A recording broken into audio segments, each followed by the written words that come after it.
नमस्कार good morning. आज मार्च 24 तारीख सोमवार। आज दिन भरी अनेक बड़ गुरुत्वपूर्ण खबर गुड़िक आसी मिलिबो पुणी थे सुभद्रा योजनार टंका बड़ घोषणा कले उपमुख्यमंत्री। अन्यपटे कालबैशाखी वर्षा जनित मिलिबो समस्तंकु टंका। यह सहित अनेक नुआ योजना मध्य जारी करिसेंती राज्य सरकार। राज्य पई अनेक गुरुत्वपूर्ण खबर रही।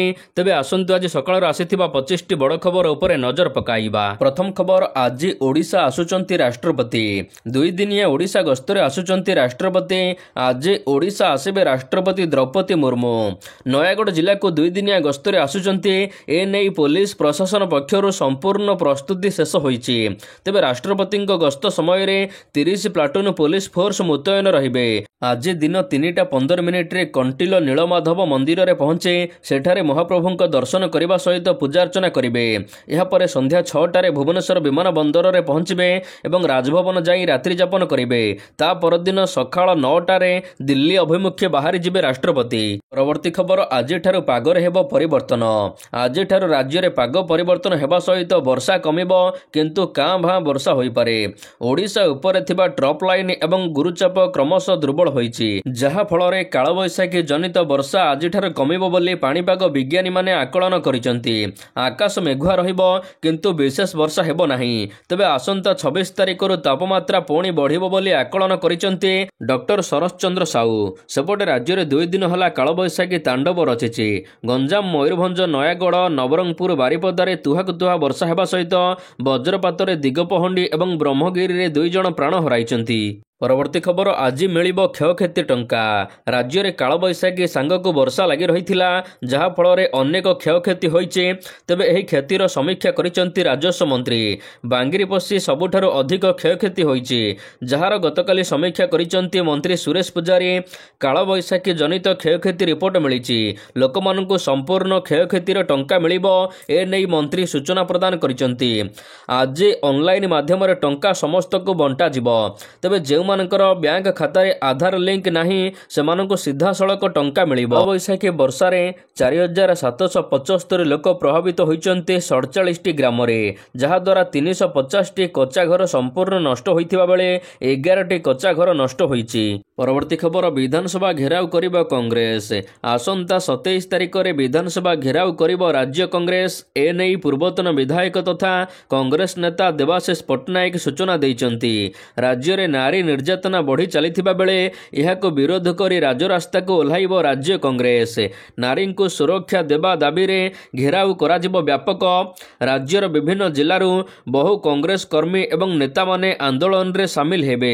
राज्य रे पाखापाखि 45,000 रु अधिक नारी निखोज अछंती। बीजेपी रो 9 मासर शासन भितरे राज्य रे 12.9 हार रे महिलांक उपरे अपराध होईची। विभिन्न थाना रे 1600 रु अधिक मामला रुजु होईची। यहाकु नै जोरदार प्रतिवाद करिबो कांग्रेस। परवर्ती खबर, खूब शीघ्र मंत्रिमंडल अदल बदल। मोहन माझी मंत्रिमंडल रे एबे भी 6टी मंत्री पद खाली पड़ी। एही मंत्री पद लगी केंद्रीय नेतृत्व राज्य नेतृत्व सहित घन घन बैठक करुचंती।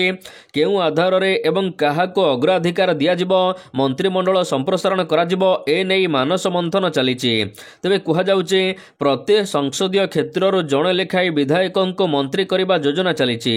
8टी संसदीय क्षेत्र वर्तमान मंत्री शून्य रही। तेबे वर्तमान सुधा बीजेपी को 9 मास पूरी थिले मध्य सरकार बोर्ड एवं निगम सभापति नाम घोषणा करि पारिले नाही।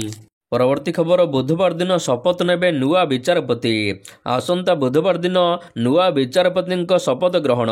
ओडिशा हाईकोर्टर नुआ मुख्य विचारपति होइचंती जस्टिस हरीश टंडन। तेबे एही शपथ ग्रहण उत्सव रे जोग देबे राज्यपाल।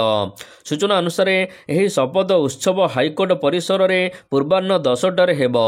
एही समारोह रे उपस्थित रहिबे हाईकोर्टर समस्त विचारपति। परवर्ती खबर, पुणी मिलिबो सुभद्रा योजनार टंका।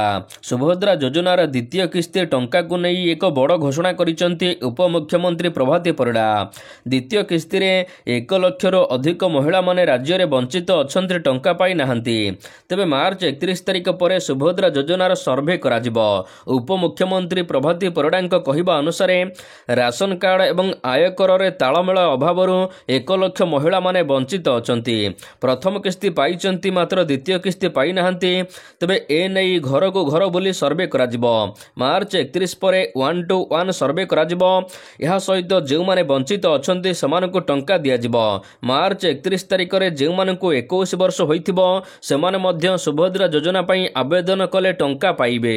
ପରବର୍ତ୍ତୀ ଖବର, ଓଡ଼ିଶାରେ ବଢ଼ୁଛି ହାତୀ ସଂଖ୍ୟା। ଓଡ଼ିଶାରେ କ୍ଷମତାଠାରୁ ଅଧିକ 300 ହାତୀ ଅଛନ୍ତି। ଫଳରେ ହାତୀଙ୍କୁ ରଖିବାକୁ ମିଳୁନି ପର୍ଯ୍ୟାପ୍ତ ଜାଗା। ଏହା ସହିତ ଆବଶ୍ୟକତା ଅନୁସାରେ ଖାଦ୍ୟ ମଧ୍ୟ ମିଳୁନି। ଫଳରେ ଖାଦ୍ୟ ଅନୁସରଣରେ ହାତୀ ଜନବସତି ମୁହାଁ ହେଉଛନ୍ତି। ଅନ୍ୟପକ୍ଷେ ଝାଡ଼ଖଣ୍ଡି ଏବଂ ଛତିଶଗଡ଼ରୁ ମଧ୍ୟ ହାତୀ ଓଡ଼ିଶାକୁ ମୁହାଁ ହେଉଛନ୍ତି। ଏସବୁ କାରଣ ପାଇଁ ବଢ଼ୁଛି ହାତୀ ଏବଂ ମଣିଷ ଲଢ଼େଇ। ହାତୀଙ୍କ ଖାଦ୍ୟ ପାଇଁ ଜଙ୍ଗଲରେ 19 ପ୍ରକାର ସ୍ୱତନ୍ତ୍ର ଗଛ ଲଗାଇବାକୁ ଜଙ୍ଗଲ ବିଭାଗ ଯୋଜନା କରୁଛି ବୋଲି କହିଛନ୍ତି ସଚିବ। ଓଡ଼ିଶାରେ ହାତୀଙ୍କ ପାଇଁ ଜାଗା ଅଭାବ ରହିଛି। ପରବର୍ତ୍ତୀ ଖବର, ମନ୍ତ୍ରୀଙ୍କ ଗାଡ଼ିକୁ ଢେଲାମାଡ଼। ରାଜସ୍ୱ ମନ୍ତ୍ରୀଙ୍କ କାର୍କେଟକୁ ଢେଲାମାଡ଼ କରିଛନ୍ତି ଦୁର୍ବୃତ୍ତ। ରାଇରଙ୍ଗପୁରର ବିଷୋଇ ଅଭିମୁଖେ ରାଜସ୍ୱ ମନ୍ତ୍ରୀ ସୁରେଶ ପୂଜାରୀ ଯାଉଥିବା ବେଳେ ତାଙ୍କ ଗାଡ଼ି ଉପରକୁ ପଥରମାଡ଼ ହୋଇଥିବା ସୂଚନା ମିଳିଛି। କାଳବୈଶାଖୀ ପ୍ରଭାବ ଜନିତ ଅଞ୍ଚଳ ବୁଲି ଅନୁଧ୍ୟାନ କରୁଥିଲେ ମନ୍ତ୍ରୀ। ମାତ୍ର ଢେଲାମାଡ଼ରେ କନେଷ୍ଟବଳ ଆହତ ହୋଇଥିବା ସୂଚନା ମିଳିଛି। ପଥରମାଡ଼ କିଏ ଏବଂ କେଉଁ ଉଦ୍ଦେଶ୍ୟ ରଖି କରିଛି ଏହା ସ୍ପଷ୍ଟ ହୋଇନାହିଁ। ଢେଲାମାଡ଼ରେ ଆହତ କନେଷ୍ଟବଳଙ୍କୁ ଚିକିତ୍ସା ପାଇଁ ଡାକ୍ତରଖାନାରେ ଭର୍ତ୍ତି କରାଯାଇଛି। ପରବର୍ତ୍ତୀ ଖବର, ତାରକସି ହବ୍ ହେବ କଟକ। କଟକର ବହୁ ପ୍ରତୀକ୍ଷିତ ତାରକସି ହବ୍ ସ୍ୱପ୍ନ ଖୁବ୍ ଶୀଘ୍ର ପୂରଣ ହେବାକୁ ଯାଉଛି। ସିଡିଏ ନିକଟସ୍ଥ ପୋଟାନାଳ ରାସ୍ତା ଉପରେ 7000 ବର୍ଗଫୁଟ ସ୍ଥାନ ଚିହ୍ନଟ କରାଯାଇଛି। ଗତକାଲି ଏହି ପ୍ରକଳ୍ପକୁ ପ୍ରଶାସନିକ ଅନୁମୋଦନ ମିଳିଛି। ତେବେ ଭୁବନେଶ୍ୱର ଆଇଆଇଟି ଏହାର ବିସ୍ତୃତ ପ୍ରକଳ୍ପ ରିପୋର୍ଟ ପ୍ରଦାନ କରିଛି ବା ଡିପିଆର୍ ପ୍ରଦାନ କରିଛି। ଏହି ରିପୋର୍ଟ ମୁତାବକ କାମ କରାଯିବ। ତେବେ ତାରକସି ହବ୍ର ଏକ ଫଟୋ ଜିଲ୍ଲା ପ୍ରଶାସନ ପକ୍ଷରୁ ଜାରି କରାଯାଇଛି। ପରବର୍ତ୍ତୀ ଖବର, ଶ୍ରୀକ୍ଷେତ୍ରରେ ଓଲଟା ଉଡ଼ିଲା ବାନା। କାଳବୈଶାଖୀ ପ୍ରଭାବରେ ପୁରୀରେ ଦେଖିବାକୁ ମିଳିଛି ଅଦ୍ଭୁତ ଦୃଶ୍ୟ। ରବିବାର ଦିନ ଭୋର ସମୟରେ ଉତ୍ତର ଦିଗରୁ ଦକ୍ଷିଣ ଦିଗକୁ ପବନ ବହିଲା। ଉତ୍ତରା ପବନରେ ନୀଳଚକ୍ରର ପତିତ ପାବନ ବାନା ସେହି ଦିଗରେ ଉଡ଼ିଲା। କିନ୍ତୁ ତଳଭାଗ ଅର୍ଥାତ୍ ଛାଉଣି ମଠର ବାନା କିଛି ସମୟ ଧରି ଦକ୍ଷିଣ ଦିଗରୁ ଉତ୍ତର ଦିଗକୁ ଉଡ଼ୁଥିଲା। ଯାହାକୁ ନେଇ ଏବେ ଲୋକଙ୍କ ମନରେ ଅନେକ ପ୍ରଶ୍ନ ଉଠିଛି। ପତିତ ପାବନ ବାନା ଗୋଟିଏ ଦିଗରୁ ଅନ୍ୟ ଦିଗକୁ ଉଡ଼ୁଥିବା ବେଳେ ଛାଉଣି ମଠର ବାନା କିନ୍ତୁ ଅନ୍ୟ ଦିଗକୁ ଉଡ଼ୁଥିଲା। ଅର୍ଥାତ୍ ଉପରପଟ ପବନ ବେଗ ଏବଂ ଗତି ତଳପଟର ପବନ ବେଗ ଅଲଗା ଅଲଗା ରହିଥିଲା। ପରବର୍ତ୍ତୀ ଖବର, ରାଜନୀତିରୁ ସନ୍ନ୍ୟାସ ନେବେ ନିରଞ୍ଜନ। ରାଜନୀତିରୁ ବିଦାୟ ନେବେ ବରିଷ୍ଠ କଂଗ୍ରେସ ନେତା ନିରଞ୍ଜନ ପଟ୍ଟନାୟକ। କେନ୍ଦୁଝରରେ ଏକ କର୍ମୀ ସମ୍ମିଳନୀରେ ଏନେଇ ସୂଚନା ଦେଇଛନ୍ତି ନିରଞ୍ଜନ। ସେ କହିଛନ୍ତି, ସକ୍ରିୟ ରାଜନୀତିରୁ ବିଦାୟ ନେବା ସମୟ ଆସିଗଲାଣି ବୋଲି ସେ ଭାବୁଛନ୍ତି। ବାପ ପୁଅ ଏକାଠି ଗୋଟିଏ ମଞ୍ଚରେ ବସିବାକୁ ଆମ ପରମ୍ପରା ଠିକ୍ ଭାବେ ଗ୍ରହଣ କରେ ନାହିଁ। ପରବର୍ତ୍ତୀ ଖବର, ପାଖେଇ ଆସୁଛି ପୁରୀର ସାହିଯାତ। ଆଉ ହାତ ଗଣତି କିଛି ଦିନ ପରେ ପୁରୀରେ ସାହିଯାତ ଆରମ୍ଭ କରାଯିବ। ସାହିଯାତ ପାଇଁ ପ୍ରତ୍ୟେକ ପୁରୀବାସୀ ଉତ୍କଣ୍ଠାର ସହିତ ସେହି ଦିନକୁ ଅପେକ୍ଷା କରିଛନ୍ତି। ଆଉ 15 ଦିନ ପରେ ପୁରୀକୁ ସର୍ବବୃହତ ମୁକ୍ତାକାଶର ରଙ୍ଗମଞ୍ଚରେ ପରିଣତ କରିବାକୁ ଲକ୍ଷ ଲକ୍ଷ ଲୋକ ପ୍ରତୀକ୍ଷା କରି ରହିଛନ୍ତି। ଆଉ 15 ଦିନ ପରେ ପୁରୀରେ ହେବ ସାହିଯାତ। ତେବେ ଏପର୍ଯ୍ୟନ୍ତ ପ୍ରଶାସନିକ ସ୍ତରରେ କୌଣସି ବୈଠକ ଡକାଯାଇ ନାହିଁ। ପରବର୍ତ୍ତୀ ଖବର, ନକଲି ମୋବିଲ କାରଖାନା ଠାବ। ରାଉରକେଲାରେ ନକଲି ମୋବିଲ କାରଖାନା ଠାବ କରାଯାଇଛି। ରାଉରକେଲା ବିଶ୍ରା ଅଞ୍ଚଳରେ ନକଲି ମୋବିଲ କାରଖାନାକୁ ଠାବ କରିଛି ପୋଲିସ। ତେବେ ବିଶ୍ରା ଥାନା ଅଞ୍ଚଳରେ ଏକ ଘରେ ଚାଲିଥିଲା କମ୍ପାନୀ। ସବୁଠାରୁ ବଡ଼ କଥା ହେଉଛି 4000 ଲିଟର ନକଲି ମୋବିଲ, ଏହା ସହିତ ଅନେକ ଖାଲି ବୋତଲ ଜବତ ହୋଇଛି। ବିଭିନ୍ନ ନାମୀ ଦାମୀ କମ୍ପାନୀର ଲୋଗୋ ଓ ପ୍ୟାକେଟକୁ କପି କରି ଏଠାରେ ନକଲି ମୋବିଲ ତିଆରି କରାଯାଉଥିଲା। ନକଲି ଇଞ୍ଜିନ ଅଏଲ ତିଆରି କରିବା ଅଭିଯୋଗରେ ଜଣଙ୍କୁ ଅଟକ ରଖି ପୋଲିସ ପଚରାଉଚରା କରୁଛି। ପରବର୍ତ୍ତୀ ଖବର, ତୁଟିବ ମହାନଦୀ ଜଳ ବିବାଦ। ଖୁବ୍ ଶୀଘ୍ର ତୁଟିବ ମହାନଦୀ ଜଳ ବିବାଦ। କେନ୍ଦ୍ର ସରକାର ଓ ଛତିଶଗଡ଼ ଓଡ଼ିଶା ସରକାର ମଧ୍ୟରେ ମିଳିତ ଭାବରେ ଆଲୋଚନା କରି ଏହାର ଆପୋଷ ସମାଧାନ କରିବେ। ଶନିବାର ଦିନ ଓଡ଼ିଶା ଗସ୍ତରେ ଆସିଥିବା ଛତିଶଗଡ଼ ମୁଖ୍ୟମନ୍ତ୍ରୀ ବିଷ୍ଣୁଦେବ ସାଏଙ୍କ ସହିତ ଆଲୋଚନା କରିଛନ୍ତି ମୁଖ୍ୟମନ୍ତ୍ରୀ ମୋହନ ଚରଣ ମାଝୀ। ଏହି ଅବସରରେ ସେ କହିଛନ୍ତି ଯେ ଟ୍ରିପଲ୍ ଇଞ୍ଜିନ ସରକାର ଲୋକଙ୍କୁ ଉଚିତ ସେବା ଯୋଗାଇ ଦେବାକୁ ସବୁ ପ୍ରକାର ଚେଷ୍ଟା କରିବ। ବହୁଦିନର ମହାନଦୀ ବିବାଦ ଖୁବ୍ ଶୀଘ୍ର ସମାଧାନ କରାଯିବ। ବିଭିନ୍ନ ପ୍ରସଙ୍ଗ ସହିତ ମହାନଦୀ ଜଳ ବିବାଦ ସମ୍ପର୍କରେ ଉଭୟଙ୍କ ମଧ୍ୟରେ ଆଲୋଚନା ହୋଇଥିଲା। ପରବର୍ତ୍ତୀ ଖବର, କୁକୁରକୁ ଖଣ୍ଡାରେ ହାଣିଲେ ଦୁର୍ବୃତ୍ତ। ସବୁ ସୀମା ପାର କଲେ ଦୁର୍ବୃତ୍ତ, ଘଟାଇଲେ ଅଭାବନୀୟ କାଣ୍ଡ। ବୁଲା କୁକୁରକୁ ଖଣ୍ଡାରେ ହାଣି ଲହୁଲୁହାଣ କଲେ। ସିସିଟିଭିରେ କଏଦ ହୋଇଛି ଏଭଳି ଚିତ୍ର। ବ୍ରହ୍ମପୁରରୁ ଏଭଳି ଘଟଣାର ଦୃଶ୍ୟ ସିସିଟିଭିରେ କଏଦ ହୋଇଛି। ପୋଲିସ ଦୁର୍ବୃତ୍ତଙ୍କୁ ଏବେ ଖୋଜୁଛି। परवर्ती खबर बजार को आसुची सीएनजी पल्सर। सारा विश्व में प्रथम सीएनजी मोटरसाइकल आनिथिला Bajaj. Bajaj CNG motorcycle Bajaj freedom 125 आनिथिला। एबे एही मोटरसाइकल को प्राय 8 मास बीतीची। वर्तमान सुधा कंपनी यार 50,000 रु अधिक यूनिट बिक्री कर सारी। एबे कंपनी निज पल्सर को सीएनजी मॉडल रे बाजार को आनिबा को प्रस्तुति रे अछि। कंपनी आगामी 1 वर्ष मध्य पल्सर सीएनजी मॉडल आनिबा को प्रस्तुत हेउछि। केवल 150 सीसी मॉडल रे सीएनजी वर्सन आसिबो। कंपनी पावर कम न करी अधिक माइलेज आनिबा को चेष्टा करुथिबारु 150 सीसी मॉडल रे सीएनजी वर्सन बाजार को आसिबा को जाउछि। परवर्ती खबर एप्रिल रो महंगा हेब कार। महंगा हेब समस्त कार एप्रिल मास ठारू। तेणु गाड़ी किनिबा को योजना करुथिले मार्च मास सुधा किनि नियंतु। कारण एप्रिल मासरे 2025-26 नुआ आर्थिक वर्ष जेउथिरे एप्रिल मासरे गाड़ी किनिबा को जे माने योजना करूचंती से माने एणिके अधिक टंका खर्च करिवे। कारण देशर प्रमुख गाड़ी निर्माता माने एबे ठारू दर वृद्धि को नै घोषणा करि सारिचंती। एही लिस्ट रे प्रथमे आसुची मारुति सुजुकी जे कि कार दाम वृद्धि को नहीं घोषणा करिछि। चलित वर्ष तृतीय थर पर दर बढ़ाइबा मारुति सुजुकी यह सहित टाटा मोटर्स किया कंपनी मध्य यार मॉडल गुड़िकर बजार दाम बढ़ाइबा को घोषणा करिसंती। परवर्ती खबर आहुरी शक्तिशाली हेब भारतीय सेना।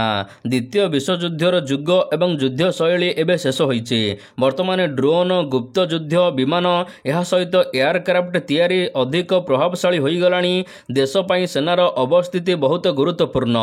सीमा सुरक्षा एवं अन्यान्य प्रकारर सर्चिंग ऑपरेशन पई एक शक्तिशाली आर्मी निहाती दरकार अछि। विश्व सहित भारत मध्य एक कथा को बहुल भाव में बुझुछि एवं भारतीय सेना को मजबूत करने को प्रयास जारी रही। एही परिप्रेक्षी रे सुरक्षा व्यापक कमिटी बा सीसीएस एक गुरुत्वपूर्ण निष्पत्ति नेइछि। प्रधानमंत्री नरेंद्र मोदी अध्यक्षतार अनुष्ठित बैठक में 7,000 कोटी टंकार स्वदेशी राइफल गन किनिबा को चुक्ति स्वाक्षरित होइछि। आईपीएल खबर गतकाली आईपीएल रे 2टी मैच खेला जाइथिला। तेबे भारतीय दलर star wicket keeper Ishan Kishan Indian Premier League IPL 2025 रो सीजन आरंभ धमाल मचाइचंती। गतकाली हैदराबाद एवं राजस्थान रॉयल सहित मुकाबिला होइथिला। जेउथिरे राजस्थान दल टॉस जेती बोलिंग करबा को निष्पत्ति नैथिला। परे हैदराबाद बैटिंग करबा को आसिथिला। तार 20 ओभर रे 6 विकेट हराई 286 रन करिथिला। आउ ईशान किशन सबुठार अधिक 47 बॉल रे 106 रन इनिंग्स खेलिथिले। जेउथिरे हैदराबाद विजय लाभ करिथिला। अन्य एक मैच गतकाली चेन्नई एवं मुंबई मध्य खेला जाइथिला। जेउथिरे चेन्नई विजय लाभ करिछि। परवर्ती खबर आईपीएल रो फ्रांचाइज मनी घोषणा आरंभ हो सारी। फटाफट क्रिकेट आईपीएल तेबे गत थर भली एथर मध्य चैंपियन दल को 20 कोटी टंका पुरस्कार प्रदान करा जिवो। सेहिपरि रनर्स अप दल को 12.5 कोटी टंका पुरस्कार मिलिबो। यह व्यतीत तृतीय स्थान पाइले 7 कोटी, चतुर्थ स्थान पाइले 6.5 कोटी टंका पुरस्कार मिलिबो। दलगत प्रदर्शन व्यतीत अन्य पुरस्कार राशि मध्य घोषणा करा जाइछि।